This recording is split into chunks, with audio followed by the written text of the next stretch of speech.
যে 3টা ভূমিকম্প এখনো আসা বাকি আছে। নবীজি বলেছেন একটা পৃথিবীর পূর্ব দিকে হবে। পূর্ব দিক কোন দিক? এই যে Indonesia, Malaysia, Bangladesh, Pakistan, Myanmar, আপনার শ্রীলঙ্কা, এই পুরো কন্টিনেন্ট পূর্ব দিক, পৃথিবীর পূর্ব দিক। কোন কান্ট্রি এটা তো বলা হয়নি, পূর্ব দিক বলা হয়েছে।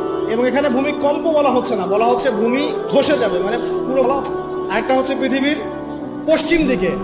আর পশ্চিম দিকে কেন হবে জানেন? সমকামিতার কারণে, সুদের কারণে, জেনার কারণে, পর্নোগ্রাফির কারণে, এবং সারা বিশ্বকে তারা যে জুলুমটা করছে, এই জুলুমের প্রতিফল হিসেবে আল্লাহ। মাঝখানে কারা আছে বলেন? মাঝখানে আমাদের আমিরুল মুমিনিনরা আছে এখন, নাকি?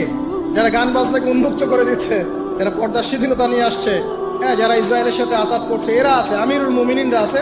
আচ্ছা, সর্বশেষ আলামত হচ্ছে ইয়েমেন। ইয়েমেন থেকে একটা আগুন বের হবে, বিশাল আগুন। এই আগুনটা মানব জাতিকে হাসরের মাঠের দিকে তাড়িয়ে নিয়ে যাবে।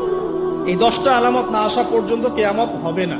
অতএব আপনি এখন রিল্যাক্সে নাকে তেল দিয়ে ঘুমান, নাকি ভাই?